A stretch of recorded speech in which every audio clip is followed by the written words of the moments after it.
করুণার আধার তুমি, চিরমহিয়ান তুমি, দিয়েছ নাজাতের আল কোরআনুল করিম। أعوذ بالله من الشيطان الرجيم.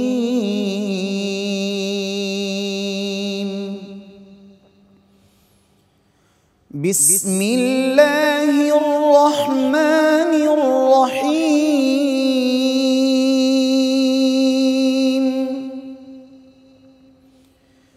هل ينظرون إلا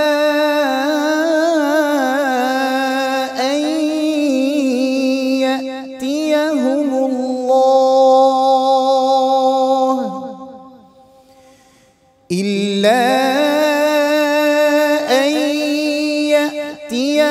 الله في ظلل من الغمام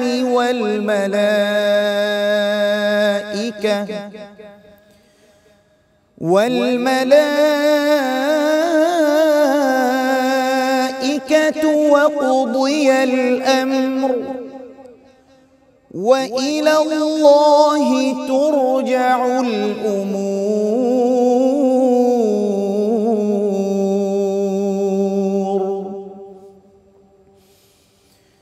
سل بني إسرائيل كم آتيناهم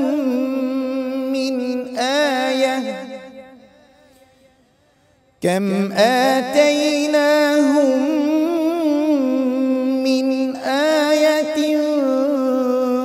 بينة ومن يبدل نعمة الله من بعد ما جاءته فإن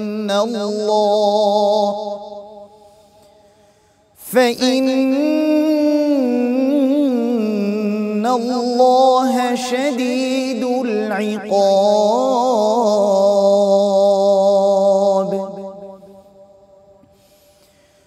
زين للذين كفروا الحياة الدنيا ويسخرون من الذين آمنوا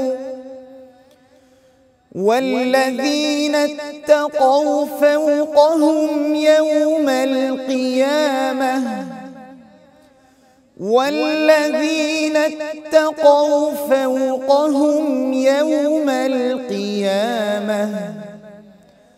والله يرزق من يشاء بغير حساب. صدق الله العظيم. القرآنul করিম। আসসালামু আলাইকুম রহমতুল্লাহি ওয়া বারাকাতুহু। ইন্নাল হামদুলিল্লাহ ওয়াসসালাতু ওয়াসসালামু আলা রাসূলিল্লাহ ওয়া বা'দ। প্রিয় দর্শক, আপনারা দেখছেন আপনাদের প্রিয় আয়োজন কোরআনুল করিম। এতক্ষণ আমরা কোরআনুল করিমের সূরা বাকারার 210 নম্বর আয়াত থেকে 212 নম্বর আয়াতের তেলাওয়াত শুনলাম। আমরা এ পর্যায়ে এই তেলাওয়াতকৃত আয়াতের তরজমা এবং সংক্ষিপ্ত পরিসরে তাফসির পেশ করছি ইনশাআল্লাহ। আমরা শুরুতেই 210 নম্বর আয়াত সূরা আল বাকারার এই আয়াতে কারিমে আল্লাহ পাক রব্বুল আলামিন বলছেন, আউযু বিল্লাহি মিনাশ শাইতানির রাজীম, বিসমিল্লাহির রহমানির রহিম। হাল ইয়ানজুরুনা ইল্লা আন ইয়াতিয়াহুমুল্লাহু ফি যুলালিন মিনাল গামামি ওয়াল মালাইকাতু ওয়া কুদিয়াল আমর ওয়া ইলাল্লাহি তুরজাউল উমুর। এই আয়াতে আল্লাহ পাক রব্বুল আলামিন বলছেন যে তারা কি দেখে না, তারা কি অপেক্ষা করবে না যে তাদের কাছে, বা তারা কি অপেক্ষা করছে বা এভাবে অপেক্ষা করতে চায় যে তাদের কাছে আল্লাহর পক্ষ থেকে যেই কার্যক্রমগুলো আসবে কিভাবে আসবে, যে আল্লাহ তাদেরকে যদি কোনো সাহায্য করেন অথবা কোনো কিছু করেন একেবারে মেঘের মতো অথবা ফেরেশতা রূপে এরকমভাবে আল্লাহ তাদের কাছে আসবে এবং তাদের কার্যক্রমগুলো সমাধান করে দিবেন। ওয়া ইলাল্লাহি তুরজাউল উমুর, আল্লাহ বলছেন যে আসলে মূলত তোমাদের সকলকেই সমস্ত কার্যক্রম আল্লাহর দিকেই ফিরে যাবে এবং আল্লাহর মাধ্যমে সব কিছুর সমাধান করবে। সুতরাং তোমাদেরকে মীমাংসার জন্য আল্লাহর কাছে ফিরে যেতে হবে। এই আয়াতের দ্বারা মূলত বোঝানোর উদ্দেশ্য কী? এটা যারা আল্লাহর প্রতি বিশ্বাসের ঘাটতি আছে, যাদের অন্তরে নিফাকি আছে, যাদের অন্তরের মধ্যে আল্লাহর প্রতি বিশ্বাস নেই। যেমন বিশ্বাস নেই কিভাবে? যেমন মনে করেন আপনি দোয়া করছেন, এবং এটা আমাদের সমাজের একটা মোস্ট প্রবলেম। সেটা হলো যে কোনো ব্যবসায়িক হোক, অর্থনৈতিক হোক, পারিবারিক হোক, যে কোনো ধরনের একটা বিপদ, অথবা রাজনৈতিক, রাষ্ট্রীয়, বিভিন্নভাবে দোয়া করছেন 1 বছর, 2 বছর, 5 বছর আপনি দোয়া করছেন, কিন্তু আপনি একসময় বলেন কি যে আসলে দোয়া করি আচ্ছা তো কবুল হয় না। আপনি খুব হতাশ। এই যে হতাশ হয়ে যাচ্ছেন, আপনার ঈমান আছে, তবে ঈমান পরিপূর্ণ নেই। পরিপূর্ণ থাকলে কিন্তু আপনি হতাশ হতেন না, কারণ আপনার বিশ্বাস এই অবস্থায় থাকতে হবে যে আমি দোয়া করেছি, আল্লাহ দোয়া কবুল করবেন। তাই দোয়া কবুল হয় না কেন? ঘাটতি তাহলে আমার, আল্লাহর না। আল্লাহ বলছেন দোয়া কবুল করবেন, কিন্তু আমি চাচ্ছি, হচ্ছে না কেন? 2টা সম্ভাবনা। 1 নম্বর সম্ভাবনা হলো আমার দোয়াটা আসলে কবুল হওয়ার উপযুক্ত না, আমার ভিতরে সমস্যা। 2য় নাম্বার, হয়তোবা যেই দোয়াটা আমি করছি এই দোয়াটা হয়তোবা আল্লাহ আমার জন্য কল্যাণকর মনে করছেন না, এই জন্য আমার হয়তো দোয়া কবুল হচ্ছে না, অথবা অন্য কিছু। তো আল্লাহ এখানে বলছেন, পূর্ববর্তী আয়াতগুলোতে আমরা বিভিন্ন ব্যক্তিদের আলোচনা পেশ করেছি এবং আপনারা শুনেছেন মুনাফিকদের কথা বলা হয়েছে, মুমিন মুত্তাকিদের কথা বলা হয়েছে। এখানে বলা হচ্ছে যে কিছু আল্লাহর প্রতি ঈমান এবং পরিপূর্ণভাবে আস্থা রাখতে পারেন এমন কিছু মানুষ মনে করে যে আল্লাহ যদি সমাধান করে দেয় তাহলে আল্লাহ সরাসরি নেমে আসে না কেন। এটা বলছি কারণ এরপরেই আমরা অন্য যে আয়াতটি আমরা তাফসির করব এখানে আজকের আলোচনায়, সেখানে কিন্তু বনী ইসরাইল প্রসঙ্গে আসবে। এই কথাটা কেন বলা হচ্ছে জানেন?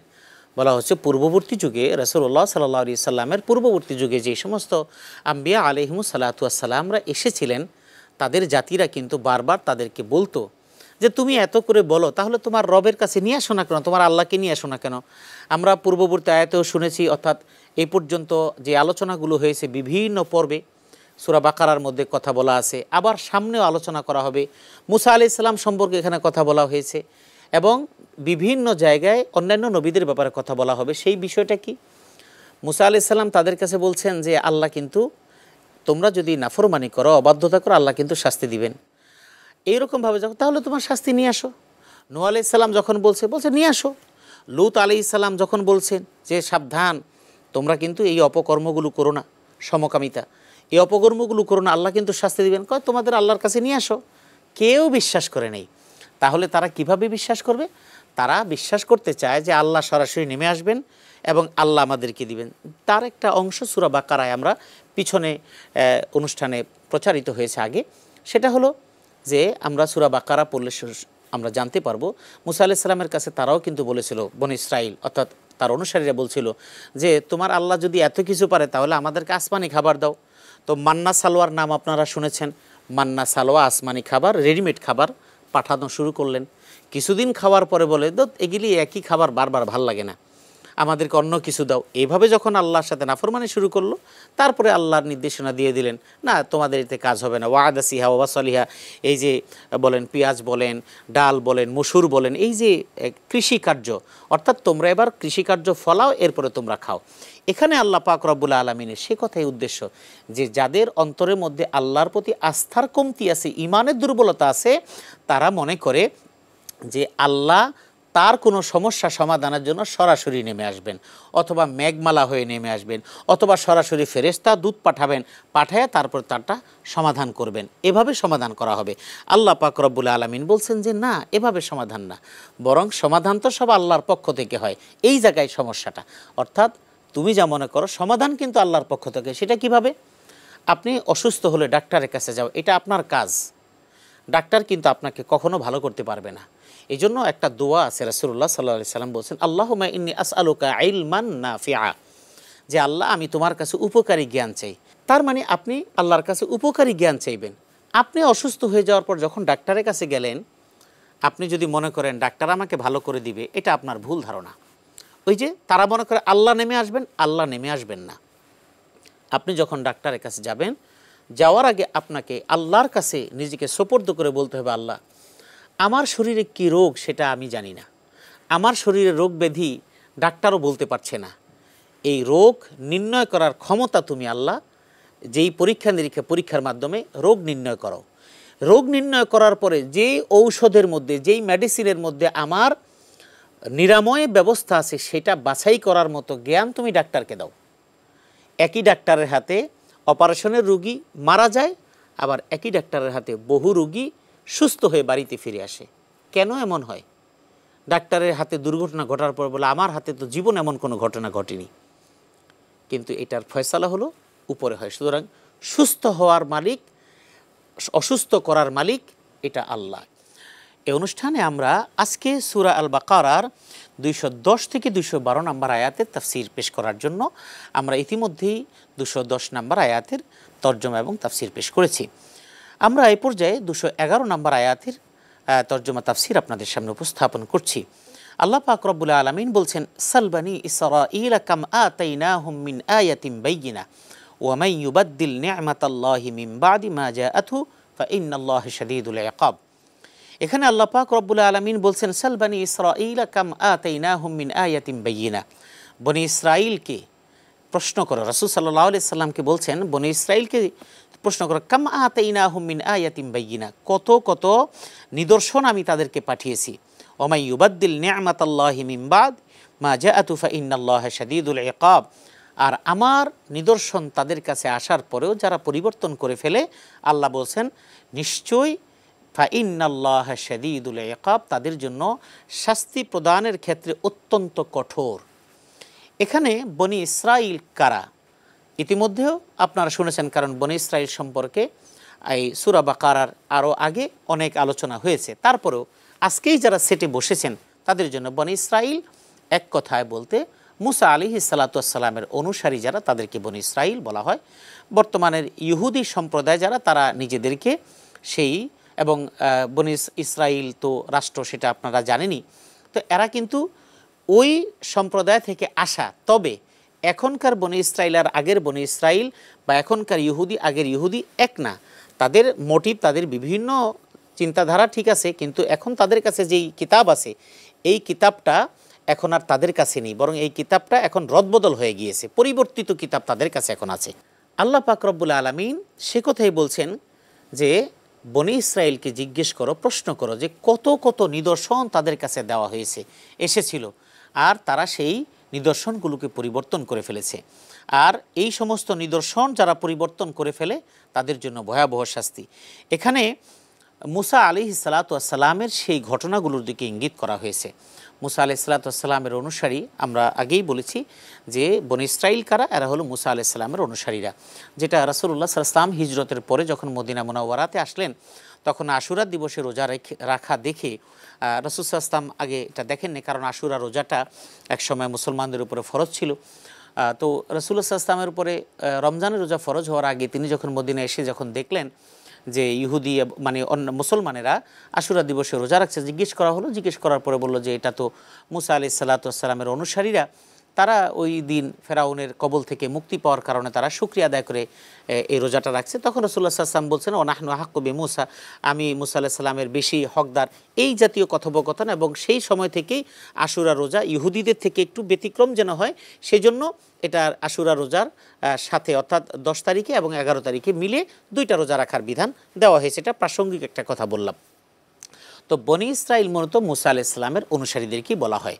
পরিবর্তনটা কি করেছে? পরিবর্তন হলো মুসা আলাইহিস সালাতু ওয়াস সালামের উপর অবতীর্ণ যে কিতাব, এই কিতাবের বিধিবিধানগুলো তারা একেবারে পরিবর্তন করে ফেলেছে, যে কারণে এই কিতাবের কোনো অস্তিত্ব খুঁজে পাওয়া যায় না। এবং নিদর্শনাবলী যেগুলো এসেছে, আল্লাহ পাক রব্বুল আলামিন তাদেরকে কিছু নির্দিষ্ট নির্দেশনা দিয়েছেন। একটা ঘটনা আপনারা শুনেছেন হয়তো বা এখনও মনে আছে, সেটা হলো বনি ইসরাঈলকে বলা হয়েছিল যে তোমরা শনিবারে মৎস্য শিকার করবে না। এটা হলো বনি ইসরাঈলের উপর নির্দেশনা। ওমাই ইউবাদ্দিল নিয়ামাত আল্লাহ, আল্লাহর নিয়ামতগুলোকে তারা পরিবর্তন কিভাবে করেছে। তো তখন তারা কি করলো, যে শনিবার দিন মাছ শিকার করা নিষেধ, তাহলে তারা রোববার দিন করবে। এই করার এই আল্লাহর বিধানটাকে মানতে গিয়ে তারা প্রতারণার আশ্রয় নিল। শনিবার দিন তারা সমুদ্রের পাড়ে গিয়ে ক্যানেল করলো, ক্যানেল করে রাখলো যাতে করে মাছগুলো ক্যানেল দিয়ে ওই গর্তের মধ্যে চলে আসে। যেটা আমরা যারা গ্রামে বড় হয়েছি আপনাদের অবশ্যই অবগত আছেন যে বিলের ধারে খালের পাড়ে আলাদা করে একটা ক্যানেল করে দিলে ওখান থেকে পানিগুলো নামতো খালের মধ্যে। খালের যে কিছু পুঁটি মাছ অথবা অন্যান্য মাছ ওই পানি পড়ার কারণে এগুলো লাফিয়ে লাফিয়ে উঠে যেত, আর যারা ধরার জন্য বসে থাকতো তারা ধরতো। এটা হলো একটা সিস্টেম। তো এখন সময়ের ব্যবধানে ওই পরিবেশ পরিস্থিতিগুলো এখন পাল্টে গেছে, ওটা এখন অন্য কথা। তো রাসূলুল্লাহ সাল্লাল্লাহু আলাইহি ওয়াসাল্লাম এই বিষয়গুলো রাসূলুল্লাহ সাল্লাল্লাহু আলাইহি ওয়াসাল্লামের কাছে আল্লাহ পাক রব্বুল আলামিন বলছেন যে বনি ইসরাইল কিভাবে পরিবর্তন করলো। শনিবার দিন মাছ ধরার কথা নিষেধ করা হলো, কিন্তু তারা শনিবার দিন মাছ ধরার কৌশলগুলো অবলম্বন করে রাখলো। রোববার দিন গিয়ে ওখান থেকে মাছ ধরতে হলে কী লাভ হলো? যেটা নিষেধ করেছেন সেটাই করলো, যে কারণে আল্লাহ পাক রব্বুল আলামিন তাদের প্রতি ক্রোধান্বিত হয়ে কুনু কিরাদাতান খাসিইন, যে তোমরা নিকৃষ্টতম বানর হয়ে যাও, এই কথা বলে ওই জাতিকে বানরের আকৃতিতে বানিয়ে দিলেন। এবং কোরআনের তাফসির এবং এটাই সর্বপ্রসিদ্ধ কথা যে ওই যে বানর বানানো যেই জাতি ওটা 3 দিন বা কম বেশি দিন ওখানে রাখার পরে আল্লাহ পাক সেই জাতিকে সমূলে ধ্বংস করে দিয়েছেন। কিন্তু সেটাকে কেন্দ্র করে এখন যদি কেউ মনে করে যে মানুষের আগের জাতি বানর ছিল, কোরআনই তো বলেছে, সেটা ঠিক হবে না। তো এই কথাটাই যে ওমাই ইউবাদ্দিল নি'মাতাল্লাহি মিন বাদি মা জাআতহু ফাইন্নাল্লাহা শাদীদুল ইকাব, আল্লাহ পাক সেই দিকে ইঙ্গিত করেছেন যে বনী ইসরাইল প্রত্যেকটা নিয়ামত এবং দলিল প্রমাণ তাদের কাছে আসার পর সেগুলি পরিবর্তন করে ফেলেছে। আল্লাহ পাক সতর্ক করে দিলেন ফাইন্নাল্লাহা শাদীদুল ইকাব, সুতরাং শাস্তি দেওয়ার ক্ষেত্রে আল্লাহ অত্যন্ত কঠোর। সুতরাং এই জাতি রাসূলুল্লাহ সাল্লাল্লাহু আলাইহি ওয়াসাল্লামের উম্মত কিয়ামত পর্যন্ত যারা আসবে তাদের জন্য এই বার্তা যে আল্লাহর পক্ষ থেকে কোরআন আমাদের কিতাব, এটা পরিবর্তন হয়নি এবং কিয়ামত পর্যন্ত পরিবর্তন করার কোনো পদ্ধতি নেই, কারণ এটার সংরক্ষণের সমস্ত দায় দায়িত্ব স্বয়ং আল্লাহ পাক রব্বুল আলামিন নিজে নিয়েছেন। ইন্না নাহনু নাযালনা যিকরা ওয়া ইন্না লাহু লাহাফিজুন, আল্লাহ নিজেই চ্যালেঞ্জ ঘোষণা করেছেন এবং বলেছেন এটা হেফাজতের দায়িত্ব আমার। এটা কেন বলেছেন? ওই পূর্ববর্তী জাতি তাদের প্রতি আসমানি কিতাব অবতীর্ণ হওয়ার পরে তারা আসমানি কিতাবগুলোকে নিজেদের মন মতো রদবদল করে খেয়াল খুশি মতো করে ফেলেছে, এই জন্য এই কোরআনকে আল্লাহ হেফাজতে রেখেছেন। সুতরাং এটা দায়িত্ব হলো এটাকে পালন করা। এরপরে 212 নম্বর আয়াতে আল্লাহ পাক রব্বুল আলামিন বলছেন যুগিনা লিল্লাযীনা কাফারুল হায়াতুদ দুনিয়া ওয়া ইয়াসখারুনা মিনাল্লাযীনা আমানু ওয়াল্লাযীনা তাকাউ ফাওকাহুম ইয়াওমাল কিয়ামা ওয়াল্লাহু ইয়ারযুকু মান ইয়াশাউ বিগাইরি হিসাব। আল্লাহ পাক রব্বুল আলামিন বলছেন যে যুগিনা লিল্লাযীনা কাফারুল হায়াতুদ দুনিয়া, কাফের যাদের কাছে আল্লাহর প্রতি বিশ্বাস নেই, পরকালে বিশ্বাস করে না। অর্থাৎ এখন যদি আমাদের এই সিচুয়েশন আমরা যদি বুঝে, আমরা যারা মুসলিম আমাদের ইমানের দুর্বলতা আমরা স্বীকার করে নিচ্ছি, তারপরেও কিন্তু আমরা মুসলিম, আমরা অনেক অন্যায় করি, তারপরেও কিন্তু কিছু অন্যায় আমরা করি না যে আল্লাহর কাছে জবাবদিহি করতে হবে। এই যে চিন্তার কারণে আমরা অনেক কিছু করি না। কিছু মানুষ তো আছে, আর কিছু মানুষ তো একদম পরিবর্তন, সেগুলো আর মুসলমান আছে কিনা তাতে যথেষ্ট সন্দেহ। তো মুশরিকদের কাছে মুসলমান ছাড়া অন্য কাফের সম্প্রদায়ের সাথে যারা আল্লাহকে বিশ্বাস করে না, তাদের কাছে মূলত এই দুনিয়ার জীবনটাই তাদের কাছে একেবারে লোভনীয় এবং এটাই তাদের অর্জনের একমাত্র চাওয়া। আর ওয়াসখারুনা মিনাল্লাযীনা আমানু, আর যারা ঈমানদার তাদেরকে তারা কিন্তু স্বাভাবিকভাবেই তাদেরকে তারা একটু নিকৃষ্ট মনে করে, তাদেরকে লজ্জিত করে, তাদেরকে নিচু প্রকৃতির মনে করে। ওয়াসখারুনা মিনাল্লাযীনা আমানু ওয়াল্লাযীনা তাকাউ ফাওকাহুম ইয়াওমাল কিয়ামা। কিন্তু আল্লাহ পাক রব্বুল আলামিন বলছেন, তবে শোনো, তারা মুমিনদেরকে যত কথাই বলুক না কেন, আসলে যারা তাকওয়াবান তারাই কিন্তু কিয়ামতের ময়দানে এই সমস্ত মুশরিক, কাফের, বেঈমান, মুনাফিক তাদের চাইতে মর্যাদার দিক থেকে অনেক উপরে থাকবে। যেটা আমরা কোরআনুল কারীমের অন্যান্য সূরার মধ্যে আমরা পাই। আল্লাহ পাক রব্বুল আলামিন বলছেন যে আমি পৃথিবীর মধ্যে মানুষকে বিভিন্ন গোত্রে, বিভিন্ন বংশে, বিভিন্ন বর্ণে আমি মানুষদেরকে পাঠিয়েছি। আসলে গোত্র, বর্ণ, কালার যাই বলি না কেন, ভাষাগত বৈপরীত্য, এগুলি আল্লাহর কাছে কোনোটাই গ্রহণযোগ্য নয়। বরং এগুলো দিয়েছেন এই জন্য যে আল্লাহ যে ক্ষমতাবান, আল্লাহ যে বিভিন্ন বর্ণের মানুষ বানাতে পারেন, বিভিন্ন ভাষা দিতে পারেন, এতগুলো ভাষা আল্লাহ পাক পৃথিবীর মধ্যে দিয়েছেন, এগুলি আল্লাহর ক্ষমতার বহির্প্রকাশ। শেষ আল্লাহ পাক রব্বুল আলামিন বলেছেন যে আসলে এই শ্রেষ্ঠত্ব আমার কাছে না, কে ভালো কে মন্দ, কে অর্থশালী, বিত্তশালী, প্রভাবশালী, ইন্না আকরামাকুম ইনদাল্লাহি আতকাকুম, তোমাদের মধ্যে সবচেয়ে সম্মানিত মর্যাদা সম্পন্ন তারাই হবে যাদের অন্তরের মধ্যে আমি আল্লাহর ভয়ভীতি মানে আল্লাহর নির্দেশ মানার আনুগত্য করার মানসিকতা তারা লালন করে, নির্দেশনা মেনে চলে আর নিষিদ্ধ বিষয়গুলো পরিহার করে। আল্লাহ পাক রব্বুল আলামিন সে কথাই বলছেন, ওয়াল্লাযীনা তাকাউ ফাওকাহুম ইয়াওমাল কিয়ামা, যারা কিয়ামত দিবসে বিশ্বাস করে এবং যারা তাকওয়া অবলম্বন করে আল্লাহর বিধিবিধান মেনে চলে তারাই হবে কিয়ামতের দিন তাদের চাইতে সম্মানের মর্যাদাশীল। আর এরপরে বলছেন ওয়াল্লাহু ইয়ারযুকু মান ইয়াশাউ বিগাইরি হিসাব, আল্লাহ যাকে চান বেহিসাবি রিজিক তাকে দান করেন। এই বেহিসাবি রিজিক কি ভাই? বেহিসাবি রিজিক হলো আসলে এই আয়াত দ্বারা রিজিক কি, এই রিজিকের ব্যাখ্যা কিন্তু অনেক লম্বা। রিজিকের আমরা মনে করি রিজিক মানে কি, আমরা মনে করি খাবার দাবার আর নগদ টাকা, না। রিজিকের অনেকগুলো অর্থ, 10টা অর্থ ইমাম আবু বকর জাসসাস আল কুরতুবী রাহিমাহুল্লাহ তাআলা তাফসির কুরতুবীতে রিজিকের 10টা অর্থ তিনি করেছেন। সেই 10টার মধ্যে এই যে আমাদের খাদ্যদ্রব্য ব্যবহার্য সামগ্রী এটার তালিকা অনেক নিচে। রিজিকের সবচেয়ে প্রথম এবং সবচেয়ে উন্নত হলো সেটা হলো আমার সুস্থ শরীর, এরপরে আমার ব্রেনের সুস্থতা, আমার শারীরিক সুস্থতা এবং আমার চিন্তার সুস্থতা, আমার পরিবারের শান্তি, অন্তরের প্রশান্তি, আমার সন্তানগুলো ভালো হওয়া, এই সব কিছু রিজিকের অন্তর্ভুক্ত। তারপরে গিয়ে খাদ্যদ্রব্য। কেন বুঝাইছে? আপনার কোটি কোটি টাকার মালিক কিন্তু আপনি পাগল হয়ে রাস্তার মধ্যে দাঁড়ায় আছেন, কাপড় ঠিক থাকে না, তাহলে এই সম্পদের কোনো দাম নাই। যাই হোক, ওটা আর অন্য আলোচনা। তো এই জন্য আল্লাহ পাক রব্বুল আলামিন বলছেন আল্লাহু ইয়ারযুকু মান ইয়াশাউ বিগাইরি হিসাব, যাকে আল্লাহ পছন্দ করেন, যাকে চান তাকে বেহিসাবি রিজিক দেন। তার মানে হলো আপনি যদি আপনার আনুগত্য, আপনার সব কিছু যদি আল্লাহর উপর আপনি নির্ভরতা করতে পারেন, আল্লাহ আপনাকে কোথার থেকে বাড়ি দিবে, কোথার থেকে ঘর দিবে। আরেকটা জিনিস কথা হলো ভাই, পৃথিবীতে চলার জন্য যা যা দরকার, ঘর বাড়ি গাড়ি, আপনার জন্মের 50,000 বছর আগে আল্লাহ পাক রব্বুল আলামিন নির্ধারণ করেছেন। এ ব্যাপারে বুখারীর বিখ্যাত একটা হাদিস আছে, সেটা আবার কখনো কোনো আলোচনা যদি সামনে আসে আমরা আলোচনা করব ইনশাআল্লাহ। আর আমি যেহেতু বলে দিলাম, আপনি খুঁজে পেতে পারেন ইনশাআল্লাহ। তো এই জন্মের 50,000 বছর আগে আমার জন্য নির্ধারণ করা আছে যে আমি পৃথিবীতে যতদিন বেঁচে থাকবো কি কি করব। এই জন্য আমাদের উচিত আল্লাহর প্রতি পরিপূর্ণ ভরসা রাখা। প্রিয় দর্শক, আমরা আজকে সূরা বাকারার 210 থেকে 12 নম্বর আয়াতের এই সংক্ষিপ্ত পরিসরে যে তাফসীর আমরা যা শুনলাম, আমরা 210 নম্বর আয়াতে আমরা এটা বুঝলাম যে মানুষ মনে করে আল্লাহর পক্ষ থেকে বিপদ আপদ বালা মুসিবত থেকে আমরা মুক্তি পাওয়ার জন্য আল্লাহ স্বয়ং নেমে আসবেন অথবা কিছু পাঠাবেন না। পৃথিবীতে সমস্যা সমাধানগুলো আল্লাহ করবেন, কিন্তু আল্লাহর কাছে সাহায্য চাইতে হবে। আল্লাহ কিভাবে করবেন এটা আমি জানি না, হয়তো ডাক্তারের মধ্যে আল্লাহ এমন জ্ঞান দিবেন, সেই জ্ঞানের মাধ্যমে আমার ওষুধ নির্বাচনে আমার আপনার রোগ ভালো হয়ে যাবে। আমি অভাবে পড়েছি, এমন একজন ব্যক্তিকে আমার জন্য পাঠিয়ে দিবেন, মনোনীত করে দিবেন, যেই ব্যক্তি আমার জন্য সহযোগী সাহায্যকারী হিসেবে আমার পাশে এসে দাঁড়াবে। এরপরে 11 নম্বর আয়াতে বনী ইসরাইলের অবাধ্যতার কথা চিত্র তুলে ধরেছেন যে আল্লাহর বিধান আসার পরে যারা বিধানগুলোকে আনুগত্য করে না, পরিবর্তন করে দেয়, আল্লাহর সাথে প্রতারণা করে, তাদের জন্য কঠোরতম শাস্তির ব্যবস্থা রয়েছে।